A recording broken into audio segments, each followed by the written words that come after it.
আসসালামু আলাইকুম স্টুডেন্টস, কেমন আছো তোমরা সবাই? আশা করছি সবাই ভালো আছো। আলহামদুলিল্লাহ আমিও ভালো আছি। আমরা আমাদের লাস্ট ক্লাসে গতি রিলেটেড ইকুয়েশনগুলো দেখেছিলাম। আমাদের আজকের ক্লাসে আমরা আরও কিছু গতি রিলেটেড ইকুয়েশন দেখব, কিছু ম্যাথ প্রবলেম সলভ করব এবং নতুন টপিকে যাব। তো যাই হোক, আমরা যে ইকুয়েশনগুলো দেখেছিলাম তার আলোকে আমরা আরেকটা ম্যাথ প্রবলেম সলভ করি। দেখো, আমাদের ম্যাথ প্রবলেমটা যদি এমন হয় যে একটি গাড়ির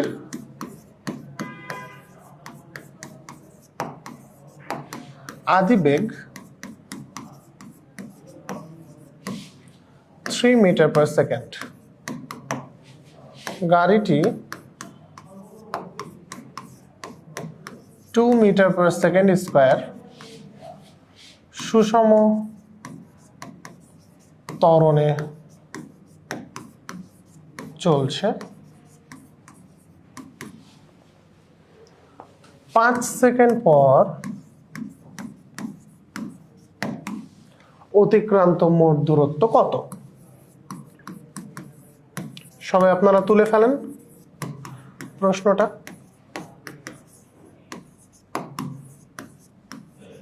দেখেন, ফিজিক্সের একটা প্রবলেম সলভ করার ক্ষেত্রে আপনাকে সর্বপ্রথম যেটা দেখতে হবে সেটা হচ্ছে আপনার কাছে কি কি ডেটা দেয়া আছে।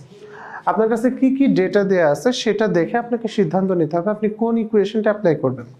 যেমন ধরেন, এখানে আপনার দেয়া আছে যে আপনার আদি বেগ u = 3 metre per second, a এর ভ্যালু দেয়া আছে acceleration 2 metre per second square, and আপনার s বের করতে বলা হচ্ছে কত সেকেন্ড পরে, বলা হচ্ছে 5 সেকেন্ড পরে কতটুকু আপনি দূরত্ব অতিক্রম করবেন। অর্থাৎ আপনাকে যেই মুহূর্তে দেখা হয়েছে প্রথমে গাড়িটা, সেই মুহূর্তে তার ইনিশিয়াল ভেলোসিটি ছিল 3 মিটার পার সেকেন্ড, এবং তারপর 5 সেকেন্ড পরে সেখান থেকে কতটুকু গেছে সেটা আমরা বের করব। আমি প্রথমে তাকে যখন দেখেছি সেই মুহূর্ত থেকে 5 সেকেন্ড পরে। তো আমাদের ইকুয়েশন কোনটা ইউজ করব? এস এর তো আমরা অনেকগুলো ইকুয়েশন শিখেছিলাম, বাট টাইম এবং অ্যাক্সিলারেশন আছে, এই ধরনের ইকুয়েশন ছিল এইটা। টাইম এবং অ্যাক্সিলারেশন দুটোই আছে, এই ধরনের ইকুয়েশন ছিল s = ut + ½ at²। সেই হিসেবে আপনি এখানে অ্যাপ্লাই করতে পারেন। দেখেন, u * t + ½ a * t²। আচ্ছা, t এর ভ্যালু বসাই দেই আমি, t এর ভ্যালু 5, তাহলে এটা 5² হয়ে যাবে। ওকে, তো এটা সলভ করলে হয় 15 + 25, রাইট? 30-40 মিটার। তাহলে 5 সেকেন্ডে ওই গাড়িটা 40 মিটার দূরত্ব অতিক্রম করবে। আচ্ছা, যদি বলা হয় এরকম যে 10 সেকেন্ড পর গাড়িটির বেগ কত, এটাও জানতে চাওয়া হতে পারে যে 10 সেকেন্ড পর গাড়িটির বেগ কত। তো সেটা যদি আমি ক্যালকুলেট করি যে 10 সেকেন্ড পর আমার গাড়িটার ভেলোসিটি কত হবে, সেক্ষেত্রে হবে v = u + at। এটাও আমাদের জানা ইকুয়েশন, v = u + at, এটা এর আগে শেখানো হয়েছিল। সো u এর ভ্যালু কত? u এর ভ্যালু আপনার 3, a এর ভ্যালু কত? a এর ভ্যালু হচ্ছে 2, আর t হচ্ছে 10, কারণ আমি 10 সেকেন্ড পরে ভেলোসিটি বের করতে চাচ্ছি। তাহলে এটা হবে 23 মিটার পার সেকেন্ড। তো আমরা খুব সিম্পল একটা ম্যাথ প্রবলেম সলভ করলাম।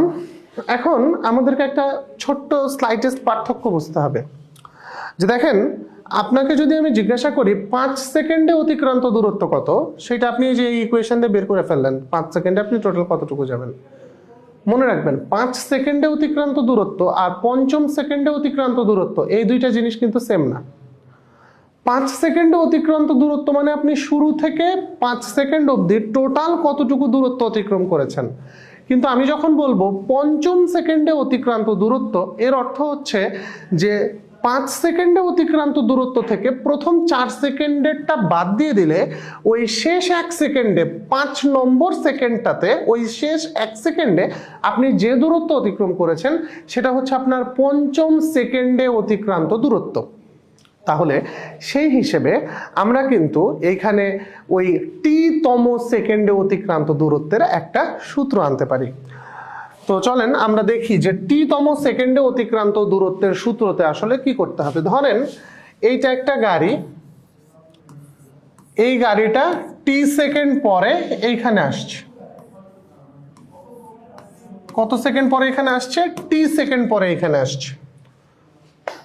তাহলে আমি যদি এই টি সেকেন্ড থেকে তার আগের সেকেন্ড পর্যন্ত পুরো দূরত্বটা বাদ দিয়ে দেই, অর্থাৎ 5 সেকেন্ডের ক্ষেত্রে যেহেতু আমরা 4 সেকেন্ডে অতিক্রান্ত দূরত্ব বাদ দিয়ে দিলে শেষ 5 নম্বর সেকেন্ডে অতিক্রান্ত দূরত্বটা পাবো। ঠিক একইভাবে টি সেকেন্ডের ক্ষেত্রে ও যদি t-1তম সেকেন্ড পর্যন্ত এই হলুদ দূরত্বটুকু অতিক্রম করে, সেইটুকু বাদ দিয়ে দিলেই কিন্তু আমি এই টি সেকেন্ডে অতিক্রান্ত দূরত্ব পেয়ে যাব। আমার এই সবুজটুকু দরকার শেষ 1 সেকেন্ডে, মানে টি-তম সেকেন্ডে অতিক্রান্ত দূরত্ব। তাহলে টোটাল টি সেকেন্ডে অতিক্রান্ত দূরত্ব থেকে আমি t-1 সেকেন্ডে অতিক্রান্ত দূরত্বটা বাদ দিয়ে দেব। ওকে, চলেন আমরা তাহলে তাই করি।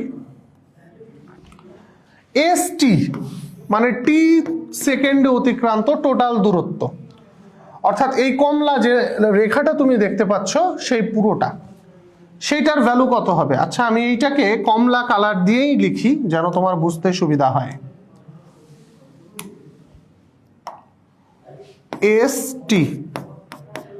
st ইকুয়াল টু হবে ut প্লাস হাফ এ টি স্কোয়ার। ut ধরে নাও এটার একটা ইনিশিয়াল ভেলোসিটি ছিল u, তাহলে ut প্লাস হাফ এ টি স্কোয়ার। আর t-1তম সেকেন্ডে ও কতটুকু দূরত্ব অতিক্রম করবে, অর্থাৎ শেষ সেকেন্ডের আগের সেকেন্ড অবধি ও কতটুকু দূরত্ব অতিক্রম করবে, এই হলুদ দূরত্বটা, সেটা হচ্ছে ut-1 প্লাস হাফ এ t-1 হোল স্কোয়ার। এখন তুমি যদি ওই শেষ 1 সেকেন্ডে অতিক্রান্ত দূরত্ব মানে এই সবুজটার ভ্যালু বের করতে চাও, তাহলে সেটাকে আমরা বলবো STH, মানে টি-তম সেকেন্ডে অতিক্রান্ত দূরত্ব। সেটা আমি কিভাবে পাবো? ST থেকে ST-1 আমি বিয়োগ করে দেব। তাহলে তুমি পাচ্ছ ut plus half AT square, এটা থেকে ut-1 plus half AT-1 whole square, এটাকে বিয়োগ করবা। এটাকে বিয়োগ করলে তুমি পাবা ut plus half AT square minus ut plus u minus half a t square plus 1 minus 2t। আমি একটু স্টাইল করে 2ab-টা পরে লিখি। ut plus half at square minus ut plus u minus half t square minus half a মাইনাসে মাইনাসে plus at। তো এটাকে ultimately নাটক করে লিখলে তুমি পাবা u plus half a 2t minus 1। এটাই সূত্র আকারে তোমাকে মনে রাখতে হবে, টি-তম সেকেন্ডে অতিক্রান্ত দূরত্বের সমীকরণ। টি-তম সেকেন্ডে অতিক্রান্ত দূরত্বের সমীকরণ। তাহলে আমরা যদি একটু সুন্দর করে নোট করি এটাকে,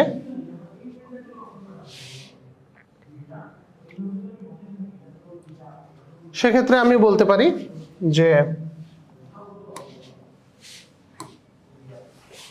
টি-তম সেকেন্ডে অতিক্রান্ত দূরত্ব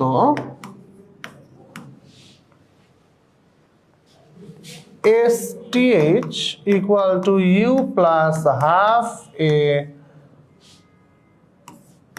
2t মাইনাস 1। এই ইকুয়েশনটা আপনাকে একটু মনে রাখতে হবে, এটা আমাদের লাগবে। আচ্ছা, আমরা এখন একটা অঙ্ক করি। একটি গাড়ির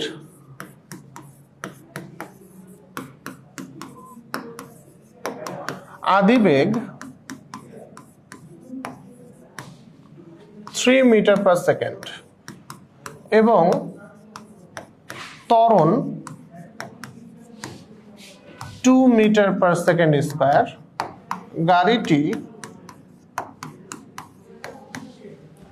5th সেকেন্ডে কত দূরত্ব অতিক্রম করবে?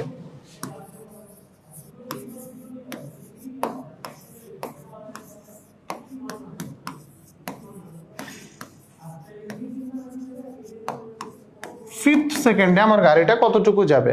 What should be the displacement at 5th second?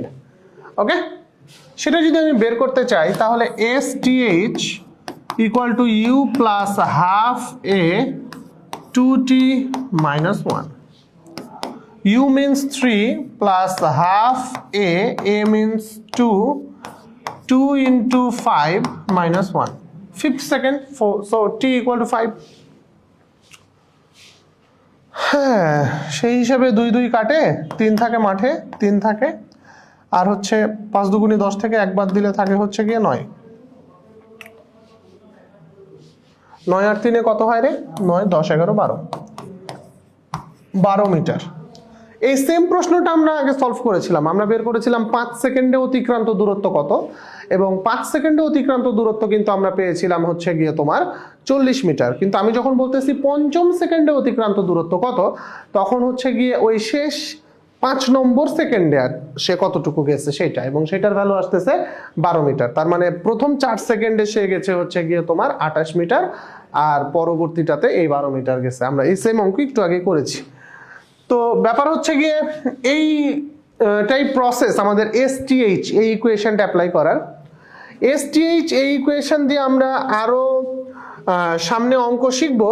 তবে এখন আমরা মুক্তভাবে পরন্ত বস্তুর ইকুয়েশন সম্পর্কে জানবো, এবং তারপরে আমরা যখন এই টোটাল চ্যাপ্টারের ম্যাথামেটিক্যাল অ্যানালাইসিসে যাব তখন অনেক বৈচিত্র্যময় সুন্দর সুন্দর অঙ্ক আমরা দেখতে পাবো। আগে আমরা চ্যাপ্টারের থিওরি এবং প্রত্যেকটা থিওরি রিলেটেড ম্যাথ টুকটাক শেষ করি, সবগুলো থিওরি আগে শেষ করি, পুরো চ্যাপ্টারে কি কি আছে সেটা দেখি, এবং সবশেষে আমাদের একটা ম্যাথামেটিক্যাল অ্যানালাইসিস স্পেশাল সেশন থাকবে। তো আমাদের জানতে হবে গ্যালিলিওর পরন্ত বস্তুর সূত্র। এই পরন্ত বস্তু বা মুক্তভাবে পরন্ত বস্তুর সূত্রগুলো মিস্টার গ্যালিলিও দিয়েছিলেন। গ্যালিলিওর পরন্ত বস্তুর যে সূত্র, সেখানে 3টা শর্ত আছে।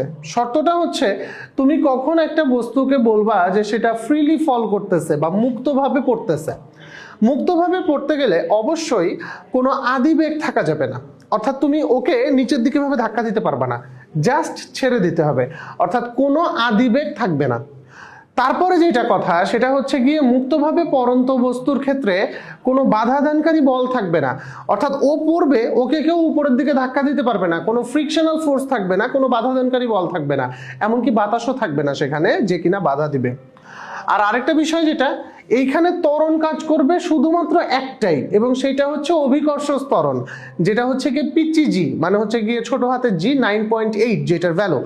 তাহলে আমাদেরকে 3টা শর্ত অবশ্যই মাথায় রাখতে হবে যে একটা বস্তু যদি মুক্তভাবে পড়তে থাকে তাহলে মুক্তভাবে পরন্ত বস্তুর ক্ষেত্রে তাকে কোনো ইনিশিয়াল ভেলোসিটি দেওয়া যাবে না, আদিবেগ শূন্য হবে, সেইখানে কোনো বাধাদানকারী বল থাকবে না, এবং সেটা অবশ্যই অভিকর্ষ ত্বরণের ফলে ফ্রিলি পড়তে হবে। ঠিক আছে, এই 3টা শর্ত মাথায় রাখবেন, আপনাদের এক্সামে কিন্তু এটা আসবে যে মুক্তভাবে পরন্ত বস্তুর শর্তগুলো কি, কখন আমরা একটা অবজেক্টকে বলতে পারি যে এইটা ফ্রিলি ফল করতেছে।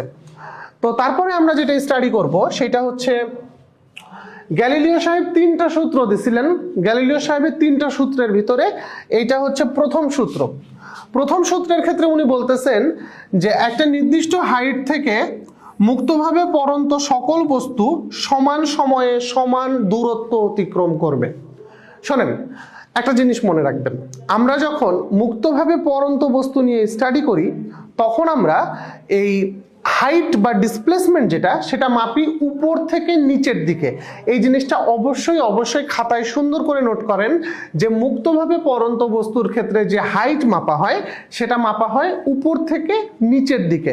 আমরা উপর থেকে নিচে কতটুকু নেমে আসলাম সেটা মাপি, ঠিক আছে, এবং এইটাকে আমরা এইচ দ্বারা ডিনোট করি, আমরা এইচ দ্বারা বুঝাই যে কতটুকু নামলাম। তো উনি বলতেছে দেখেন ভাই, আপনি যদি ওই দুটো অবজেক্টকে ছেড়ে then at the same time, আপনি যদি একটা হাইট থেকে দুটো অবজেক্টকে ছেড়ে দেন, তাহলে ওরা ধরেন 5 সেকেন্ড পর বা 7 সেকেন্ড পর দুইজন সেম জায়গাতেই থাকবে, সমান সময়ে সমান দূরত্ব অতিক্রম করবে।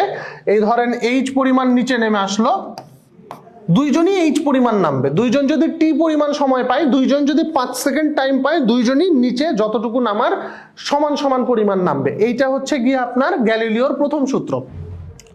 মনে হইতে পারে যে কি ব্যাপার, আমি একটা পাখির পালক আর একটা ফুটবল ফেলে দিলে ফুটবলটা তো আগে মাটিতে পড়ে, পাখির পালকটা তো পরে মাটিতে পড়ে। এটা তো বাস্তবে হয়, কিন্তু এখানে তো বলছে দুটো বস্তু, যে কোনো বস্তু আপনি ফেলে দিবেন এবং দুটো হচ্ছে গিয়ে একই টাইমে মাটিতে পড়বে। কারণ হচ্ছে যে আপনি যখন ফুটবল আর পাখির পালক ফেলে দেন, তখন সেইখানে বাতাসের বাধা কাজ করে। পাখির পালককে বাতাস উপরের দিকে ধাক্কা দেয় এবং ফুটবলকেও ধাক্কা দেয়, বাট ফুটবলের ওয়েট বেশি, সে নিচের দিকে পেনেট্রেট করে চলে যায়, ধাক্কাকে অতিক্রম করে সে নিচে চলে যায়। পাখির পালক সেটা যেতে পারে না, যার ফলে আপনার পাখির পালকটা পরে মাটিতে পড়ে, কিন্তু ফুটবলটা আগে মাটিতে পড়ে যায়। কিন্তু যদি এইটা ফুল ভ্যাকিউম সিস্টেম হতো, অর্থাৎ যদি কোনো বাতাসের বাধা না থাকতো, যেটা গ্যালিলিও শর্তের সূত্র, যে কোনো বাতাসের বাধা সেখানে থাকতে পারবে না, তখন কিন্তু আপনার দুটো বস্তু অ্যাট দ্য সেম টাইম মাটিতে পড়বে, বা অ্যাট দ্য সেম টাইম টি পরিমাণ নিচে দুইজন একই হাইটে থাকবে আর কি। যদি একটা সেম টাইম তারা পায়, দুইজনই সেম সেম পরিমাণ নামবে। বুঝতে পারছেন বিষয়টা? এখন যেটা কথা সেটা হচ্ছে গিয়ে গ্যালিলিওর প্রথম সূত্রটা আপনাকে লিখতে পারতে হবে। আপনাকে পরীক্ষায় লিখতে দিবে যে গ্যালিলিওর প্রথম সূত্রটা লেখো, নির্দিষ্ট উচ্চতা থেকে মুক্তভাবে পড়ন্ত সকল বস্তু সমান সময়ে সমান দূরত্ব অতিক্রম করে। এটা হচ্ছে গ্যালিলিওর প্রথম সূত্র। তারপরে আমরা যাব গ্যালিলিওর দ্বিতীয় সূত্রে। দেখি মিস্টার গ্যালিলিও তার দ্বিতীয় সূত্রে কি বলেছেন। গ্যালিলিও বলতেছেন যে নির্দিষ্ট উচ্চতা থেকে পড়ন্ত যে কোনো বস্তুর নির্দিষ্ট সময়ে প্রাপ্ত বেগ ওই বস্তুটার ওই সময়ের সমানুপাতিক। অর্থাৎ দেখেন, এই যে আমি একটা বিল্ডিং আঁকাইছি, এই বিল্ডিংয়ে উপর থেকে এই বস্তুটা নিচের দিকে পড়তেছে। যখন ও নিচের দিকে পড়া শুরু করলো, যেহেতু ও ফ্রিলি পড়তেছে, সেই হেতু ওর ইনিশিয়াল ভেলোসিটি হবে 0, অর্থাৎ এই পয়েন্টে ওর ভেলোসিটি 0। কিন্তু ও যখন এখানে আসবে তখন কিন্তু ওর একটা ভেলোসিটি থাকবে। তুমি চিন্তা করে দেখো, তোমার মাথার উপর যখন একটা টপ পড়ে, তখন কিন্তু হচ্ছে গিয়ে মাথায় অনেক জোরে এসে আঘাত করে। তো ব্যাপার হচ্ছে যে এই পয়েন্টে ওর কিন্তু একটা ভেলোসিটি থাকবে। বলা হচ্ছে যে ও যদি এইটুকু পরিমাণ আসতে টি পরিমাণ সময় পায়, এই হাইটটুকু নামার জন্য ও যদি টি পরিমাণ সময় পায়, তাহলে এই ভেলোসিটিটা টি এর প্রপোর্শনাল হবে। অর্থাৎ টাইম যত বাড়ে ভেলোসিটি তত বাড়তে থাকবে। প্রপোর্শনাল মানে কি? টাইম যত বাড়বে ভেলোসিটি তত বাড়তে থাকবে। এটাই স্বাভাবিক। একটা বস্তুর নিচের দিকে যত নিচের দিকে পড়তে থাকে, তার বেগ তত বাড়তে থাকে। একটা বস্তু 2 মিটার উপর থেকে আপনার মাথায় এসে পড়লে আপনার যে ক্ষতি হবে, 10 মিটার উপর থেকে এসে পড়লে তার থেকে অনেক বেশি ক্ষতি হবে, কারণ ও অনেক বেশি বেগে আপনার মাথায় আঘাত করবে। তো ব্যাপার হচ্ছে যে এইটা গ্যালিলিও সাহেবের দ্বিতীয় সূত্র। বলা হচ্ছে মুক্তভাবে পড়ন্ত কোনো বস্তু নির্দিষ্ট সময়ে যে বেগ প্রাপ্ত হয়, এই পয়েন্টে এসে সে যে ভেলোসিটিটা পাবে, সেটা হচ্ছে গিয়ে এই পয়েন্টে আসতে যে পরিমাণ সময় পেল সেই সময়ের সমানুপাতিক। কি ক্লিয়ার? সবাই পারবেন তো? আচ্ছা, গুড। এরপরে আমাদের যেটা পড়ার বিষয় সেটা হচ্ছে গিয়ে গ্যালিলিওর তৃতীয় সূত্র। গ্যালিলিওর তৃতীয় সূত্রের ক্ষেত্রে বলা হচ্ছে নির্দিষ্ট উচ্চতা থেকে মুক্তভাবে পড়ন্ত বস্তুর নির্দিষ্ট সময়ে অতিক্রান্ত দূরত্ব ওই সময়ের বর্গের সমানুপাতিক। দেখেন, এইটা আপনার একটা বিল্ডিং, এই বিল্ডিং থেকে একটা অবজেক্ট পড়তেছে, এইখানে আসলো, ও নিশ্চয়ই একটা হাইট অতিক্রম করছে এবং এই পয়েন্টে এই পয়েন্টে আসতে ওর একটা টাইম লাগছে। তো বলা হচ্ছে যে ও যদি টি পরিমাণ সময় পরে এই জায়গায় আসে, তাহলে উপর থেকে নিচের দিকে যে হাইটটা, সেই হাইটটা হবে টি স্কোয়ারের প্রপোর্শনাল। অর্থাৎ টি এর ভ্যালু যত বাড়বে, হাইটের ভ্যালুও বাড়বে, কিন্তু বর্গের সমানুপাতে বাড়বে। আপনার প্রথমে মনে করেন টাইম ছিল 2 সেকেন্ড, 2 সেকেন্ডে আপনি যদি 5 মিটার যান, তাহলে আপনি যদি টাইমকে 10 সেকেন্ড করে দেন, 2 সেকেন্ডে আপনি গেছেন হচ্ছে গিয়ে 5 মিটার। আপনার টাইম যদি 10 সেকেন্ড হয়, তাহলে আপনি কতটুকু যাবেন? উপর থেকে নিচের দিকে পড়ার সময় প্রথম 2 সেকেন্ডে আপনি 5 মিটার গেছেন, আপনি যদি 10 সেকেন্ডে হিসাব করতে চান যে কতটুকু নামবে, সেটা কিভাবে পাবেন? সেটা পাবেন হচ্ছে এই ইকুয়েশনটা দিয়ে, h is proportional to t square. তো আমরা বলতে পারি h1 by h2 equal to t1 square by t2 square. তো আপনাকে যদি বলা হয় যে একটা অবজেক্ট উপর থেকে নিচের দিকে পড়তেছে, সেটা 2 সেকেন্ডে 5 মিটার গেছে, তাহলে 10 সেকেন্ডে কতটুকু যাবে? এটা যদি আপনার h1 হয়, তাহলে আপনার h1 এর ভ্যালু হচ্ছে 5, h2 এর ভ্যালু বের করতে চাচ্ছি। প্রথমটা হচ্ছে 2 সেকেন্ড 2 এর উপর স্কয়ার, আর সেকেন্ডটা হচ্ছে 10 সেকেন্ড 10 এর উপর স্কয়ার। এটা হিসাব করে আপনি যা পাইবেন তাই আনসার। এই সূত্রটা একটু মাথায় রাখবেন, এটা অনেক জায়গায় আমাদের লাগবে। এখন তারপরে ব্যাপার যেটা, সেটা হচ্ছে এটা আরেকটু ট্রিক্স খাটাই ইউজ করে বের করে ফেলা যায়। সেটা হচ্ছে আপনি সময়কে কত গুণ করছেন, 2 সেকেন্ডকে 10 সেকেন্ড বানাই দিচ্ছেন, মানে 5 গুণ করে দিচ্ছেন। তাহলে আপনার পরবর্তী দূরত্বটা হবে আগের দূরত্বের 5 স্কয়ার গুণ, এই যে টি স্কয়ার, আপনি 5 গুণ করে দিচ্ছেন টাইমকে, তাহলে 5 5 25। পরবর্তী যেটা হাইট যতটুকু নামবে সেটা হবে আগের হাইটের 25 গুণ। এখানেও ঘুরে ফিরে ওইটাই আসবে অ্যান্সার, এটা নিয়ে দুশ্চিন্তা করার কোনো কারণ নাই। h2 বের করেন, h2 কত আসে দেখেন।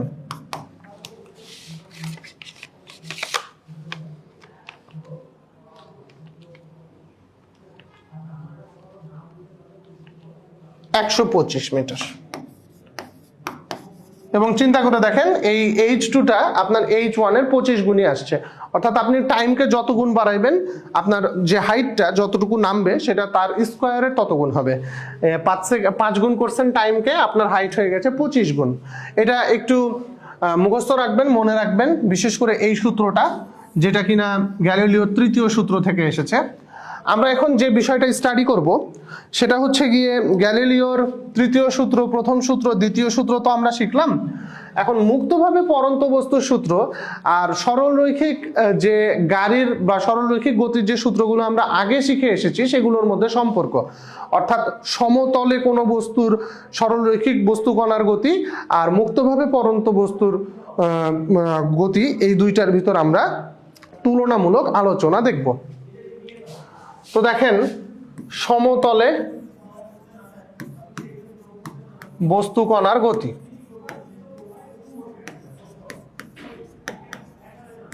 সমতলে বস্তু কণার গতি, এটা তো হচ্ছে গিয়ে আমরা স্টাডি করেছি যে যখন ওই যে আমরা গাড়িগুলো নিয়ে আলোচনা করতেছিলাম, যে গাড়িগুলো সামনে যাচ্ছে পিছনে যাচ্ছে ভেলোসিটি নিয়ে যাচ্ছে। আর মুক্তভাবে পড়ন্ত বস্তু কণার গতি, এটা আমাদের জন্য নতুন। মুক্তভাবে পড়ন্ত বস্তু কণার, মুক্তভাবে পড়ন্ত বস্তু কণার গতি, ঠিক আছে, এটা আমাদের জন্য নতুন। এখন যেটা ব্যাপার সেটা হচ্ছে আমরা এখানে কি কি ইকুয়েশন শিখেছিলাম। আমরা এখানে শিখেছিলাম s equal to ut plus half at square.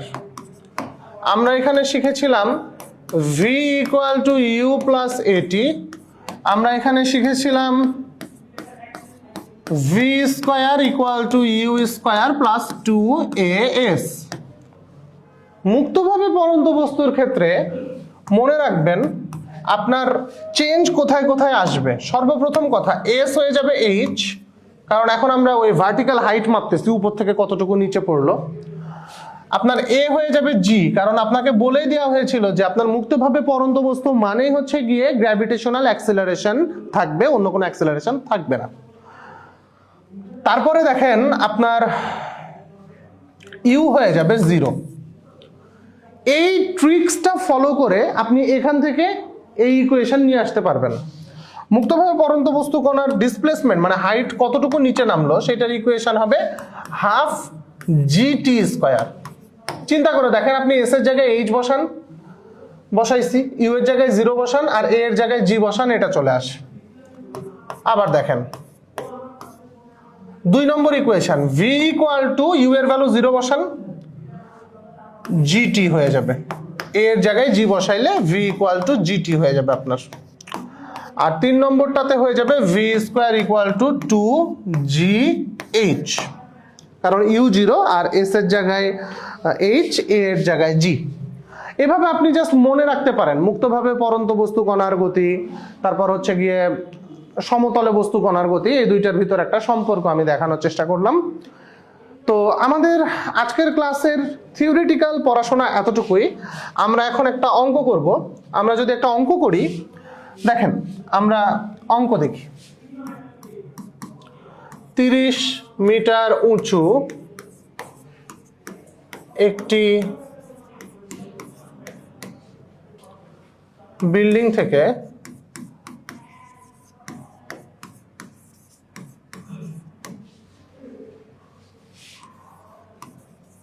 একটি বস্তু কণা 30 মিটার উঁচু একটি বিল্ডিং থেকে একটি বস্তু কণা মুক্তভাবে পড়তেছে, মুক্তভাবে পড়ছে। প্রশ্ন নম্বর 1, মাটি থেকে 10 মিটার উচ্চতায় বস্তুর বেগ কত হবে?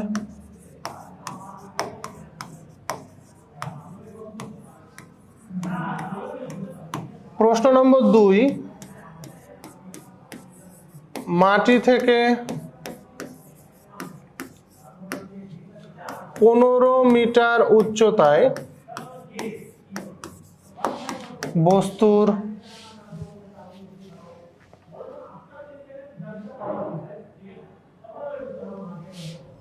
মাটি থেকে 10 মিটার উচ্চতায় বস্তুর বেগ কত? মাটি থেকে 15 মিটার উচ্চতায়, থামেন,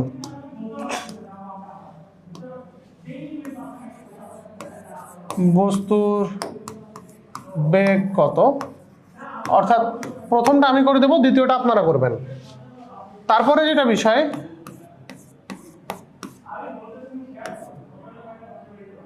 তিন সেকেন্ড পরে 3 সেকেন্ড পর বস্তুটির বেগ কত?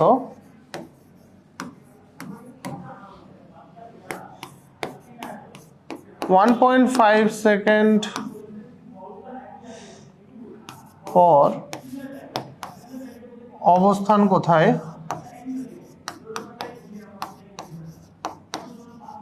1.5 সেকেন্ড পর বস্তুটা কোথায় আছে সেটা আপনাকে বের করতে হবে। ভূমি স্পর্শ করতে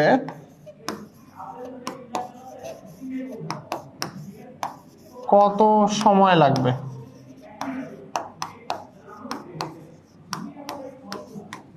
এই প্রশ্নগুলো আমরা সলভ করব। তো চলেন আমরা যদি প্রশ্নগুলো সলভ করি। দেখেন 1 নম্বর প্রশ্ন, আগে একটু ছবিটা দেখেন। এই বস্তুটা যে উপর থেকে নিচে পড়তেছে, এই যে এটা আপনার বস্তু, বিল্ডিং, বিল্ডিং টোটালটা 30 মিটার।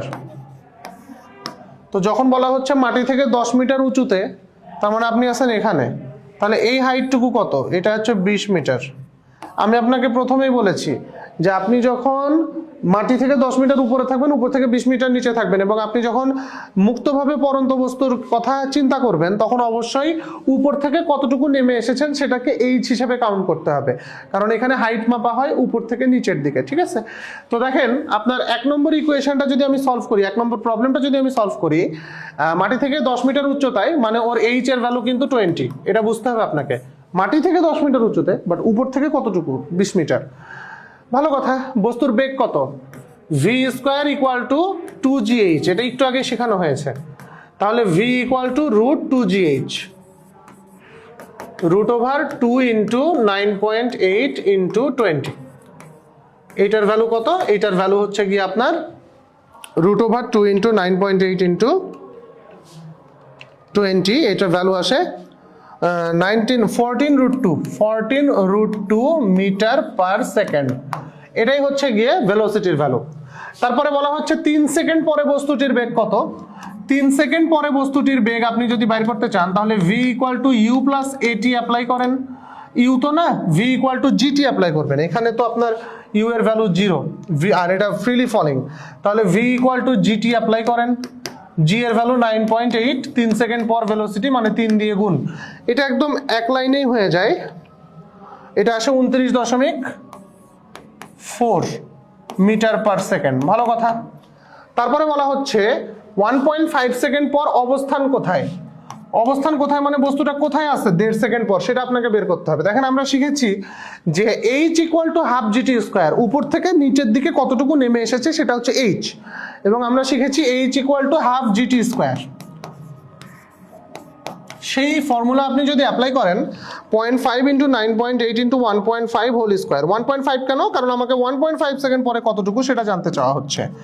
তো আমি পাচ্ছি 11.025 মিটার। এর অর্থ হচ্ছে ও উপর থেকে নিচের দিকে 11.5025 মিটার নিচে নেমে আসবে 1.5 সেকেন্ড পরে, 1.5 সেকেন্ড পরে ও উপর থেকে নিচের দিকে নেমে আসবে 11.025 মিটার।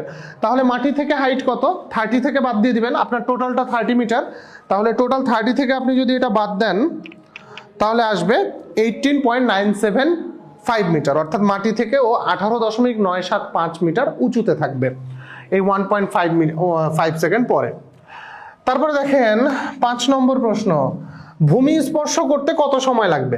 একটা জিনিস চিন্তা করেন, আপনি যখন ওই অবজেক্টটা যখন মাটিকে স্পর্শ করবে তখন কিন্তু ও টোটাল ডিসপ্লেসমেন্ট 30, কারণ ও পুরো হাইটটা অতিক্রম করেই তো মাটিতে এসে পড়বে।